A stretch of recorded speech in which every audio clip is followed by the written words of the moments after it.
ప్రియమైన దేవుని పిల్లలారా, ఈరోజు నేను చెప్పబోయే సందేశం సాధారణ సందేశం కాదు. ఇది హెచ్చరిక, ఇది ఆశ, ఇది విజయ.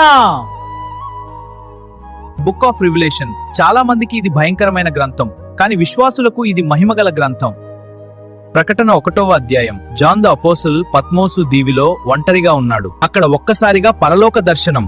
అతను చూశాడు, కళ్ళు అగ్నిజ్వాలల వలె, స్వరము గర్జనల వలె, ముఖము సూర్యుని వలె ప్రకాశిస్తోంది. అది ఎవరు? అది శిలువపై ఉన్న యేసు కాదు, అది మహిమలో ఉన్న రాజాదిరాజు.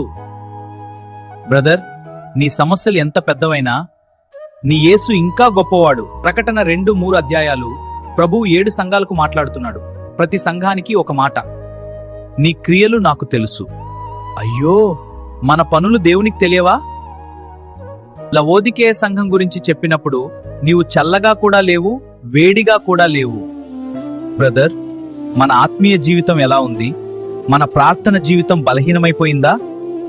ఈరోజు దేవుడు మనల్ని మళ్ళీ మండే దీపములుగా చేయాలని కోరుకుంటున్నాడు. ప్రకటన 4వ అధ్యాయం. పరలోక ద్వారం తెరుచుకుంది. ఆ సింహాసనంపై సర్వశక్తిమంతుడు 24 మంది పెద్దలు, 4 జీవులు, పరిశుద్ధుడు, పరిశుద్ధుడు, పరిశుద్ధుడు. బ్రదర్, మన ఆరాధన కూడా అలా ఉండాలి. ఆరాధన అంటే పాట కాదు, అది జీవితం. ప్రకటన 6వ అధ్యాయం నుండి కరువు, వ్యాధులు, భూకంపాలు, ప్రపంచం కలవరపడుతుంది. కానీ గుర్తుంచుకో, అన్నీ దేవుని నియంత్రణలోనే ఉన్నాయి. ఏ ముద్రను విప్పగలిగింది ఎవరు? ఒక గొర్రె పిల్ల, అదే మన ప్రభువు యేసు. ప్రకటన 13వ అధ్యాయం. మృగం వస్తాడు. అతడు ప్రపంచాన్ని మోసం చేస్తాడు. అతని సంఖ్య 666. ఇది భయపడే విషయం కాదు, ఎందుకంటే మన ముద్ర దేవునిదే. ప్రకటన 19వ అధ్యాయ. ఆకాశం తెరుచుకుంటుంది. తెల్ల గుర్రంపై ఒక మహిమగల రాజు. ఆయన పేరు విశ్వసనీయుడు మరియు సత్యవంతుడు.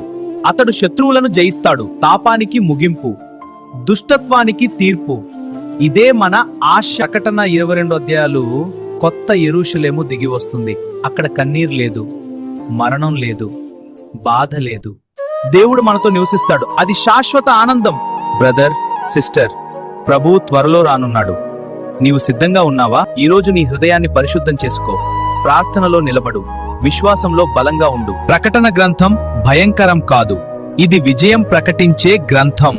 ఈ సందేశం మీకు ఆశీర్వాదమైతే లైక్ చేయండి, షేర్ చేయండి, సబ్స్క్రైబ్ చేయండి. ప్రభువు త్వరలో రానున్నాడు. సిద్ధంగా ఉండండి.